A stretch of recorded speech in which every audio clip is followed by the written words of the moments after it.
folks, we're out here on Meeks Mountain Trails in the Hurricane, West Virginia, the lovely Hurricane, West Virginia, home of the very first Hurricane 100K. Super excited to bring that to you, September 10th, 2022. On behalf of the MMTA events team, Ashley, Brandon, Hager, Stewarts, Robert, and Vanessa, my name is Matt Young, and we're going to talk some about the race today. We have our friend Alex Miner here. I'm going to introduce him in just a minute. So if you haven't heard yet, we have the very first Hurricane 100K, what we believe is the first 100K in West Virginia, with a $7,500 prize purse. $7,500 spread out. We got $1,500 from the top lady and to the top man, $750 for second place, $375 for third, and we have a relay division for both all three co-ed, male and female, $750 going to the top teams. All of that is made possible by a host of local sponsors. Our title sponsor is the City of Hurricane, Mayor Scott Edwards putting up the money for the prize purse.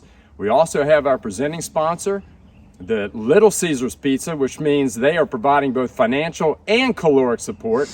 So at the end of this thing, there will be plenty of hot and ready pizza waiting for you. Actually, this is a loop course, so between loops, if that's your thing, hot and ready pizza for you then too.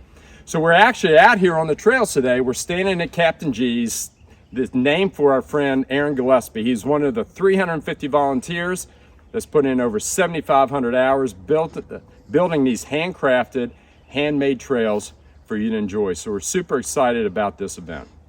So let me introduce to you Alex Miner. This is Alex. He's 24 years old. He is an up-and-coming stud runner out of Huntington, West Virginia, originally from Morgantown.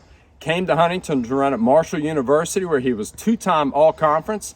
Since he's been out of college, he's done two pretty amazing things and a number of other things too. One of which is he is the course record holder at the Yamacraw 50K that he won in 2021 in a time of 4:19. Most recently, the Cabin Fever, the inaugural Cabin Fever 50K in the New River Gorge and Fayetteville area, where he ran a, get ready for this, smoking fast, 3 hours and 43 minutes. So for those of you that are trying to do the math on this, this is an off-road race. This is a trail race. We start in Fayetteville, you drop all the way down to the New River and climb back out of that. Trail race, 4,000 feet of elevation change, and that is a blistering 7:12 pace for 31 plus miles. So Alex, man, I got to tell you, also, he does work at Robert's Running and Walking Store, which is the area's only expert in fitting runners for shoes. So go see him. I hear his best sales line is, if you buy these shoes, you'll be fast like me. Probably not, but this seems like a good idea anyways. So when this 50K, the Cabin Fever, came up, I knew those trails, I saw the course, and as it got closer, I looked at the field, and I said, there is a chance that somebody's going to crack 4 hours in this thing. Yeah. You not only cracked 4 hours, man, you absolutely smashed it. And the second place was 20 minutes behind you. So tell me, coming into the race, what did you expect, and then how did that day unfold for you? Well, the main thing was I kind of was expecting to go under 4, pretty much. I knew the race started at 9 o'clock.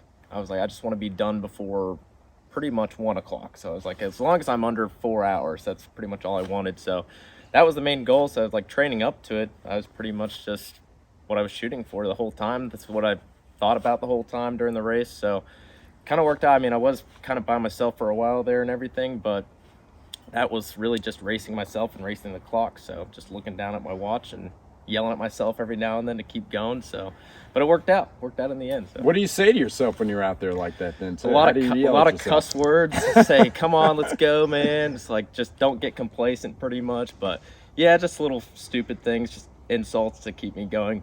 I'm not one to be coddled, so I like to a little kind of self-loathsome, I think, helps in that respect, especially when you're hurting a lot. Yeah. So that's pretty much it. Yeah. So you said you wanted to be under 4 hours, but 17 minutes under.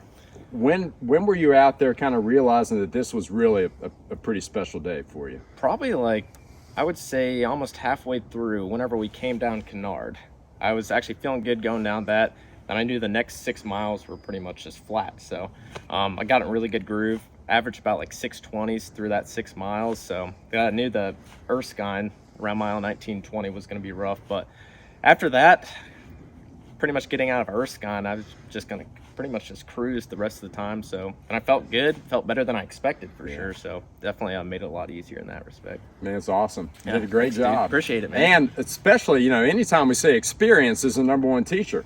This is a brand new race. To go out and to hammer like that and to stick with it, it's pretty impressive. Yeah. So we also said, it's one thing to have the skill and ability to run fast. It's another thing to have the courage to do that too. So like what in your college experience, because you have a lot of racing experience that just gives you the confidence that you can go out and hammer and try and win these things? Honestly, I don't think I really got a lot from like the college experience in terms of like translation to trail running. I think it's more just, I don't know, just wanting to hammer, just wanting to actually push myself to the limits pretty much. But yeah, a lot of because it doesn't really translate as well from like cross country to actual like running out in the woods and stuff. But definitely like competing with a bunch of people, competing in Conference USA, I actually had some good, pretty teams. So that was always kind of a good thing there. But then just going into these races and just pretty much just run as hard as hell pretty much. So yeah, that's really it. Well, so we've got this 100K coming up here, and you're running against some friends. So you Some guys good are going to friends. be out here. Very good friends. Some good friends.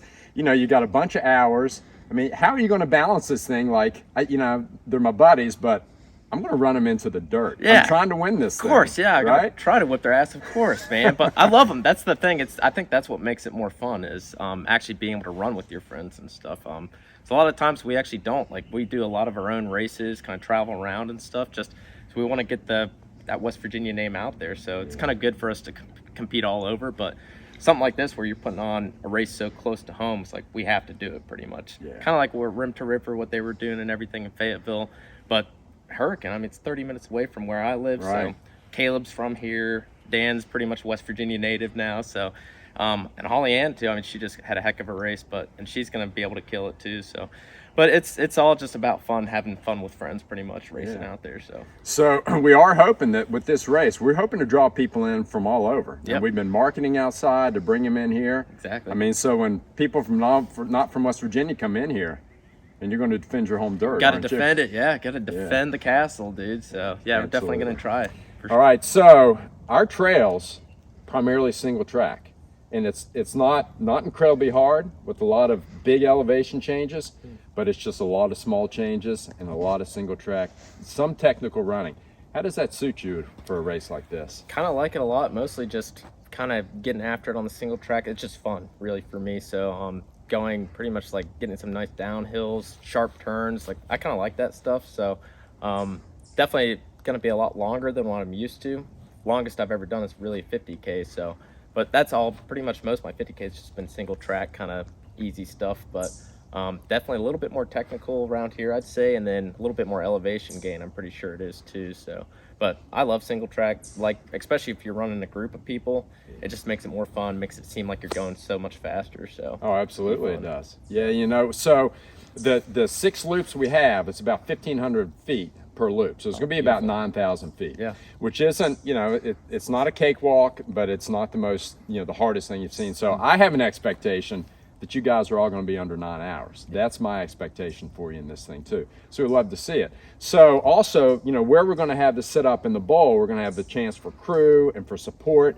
You plan on bringing some people with you too? Yeah, actually get my family down. My mom, I think my dad might come too. So that'll be actually pretty sweet. Actually a couple of my friends, because they actually live in Huntington too. So they probably won't stay the whole time or get there at the very bright start in the early morning, but they'll at least come out at some point and just be able to cheer everybody on. So, but yeah, it's like a perfect spot to actually have crew, a bunch of people. So try to get as many people out there. I think it's going to be making it a heck of a time. So heck yeah. Well, the start's going to be in the dark, 6 a.m. start. Yep. And sunrise, I've already looked it up, is 7:15. And we're actually, the high spot that we're going to hit is the first aid station, so you'll be able to see the sun. You might be passive for the sunrise, but you'll be able to see that. And some sunset too, man. Yeah. So it's really going to be good. Heck yeah. So we got the 100K in September, but what else do you have coming up this year? So we got Yamacraw again. That'll be May 14th. So Dan Green and I are doing that together, which would be pretty cool. So another little cash payout. So hopefully we do pretty well there. But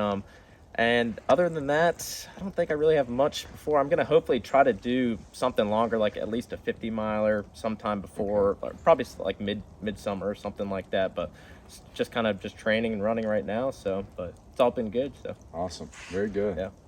Folks, this is Alex Miner, man. We're so excited to have him and a bunch of other great runners come out for the first ever Hurricane 100K. So we do have a trainer coming up on May 28th. That's a Saturday, Memorial Day weekend. The course is going to be flagged. We're going to have support, maybe even do some Q&A afterwards, have some pizza, again, from our friends at Little Caesars. But Alex, thank you for your time. Thanks, and it's man. been a joy having you out here.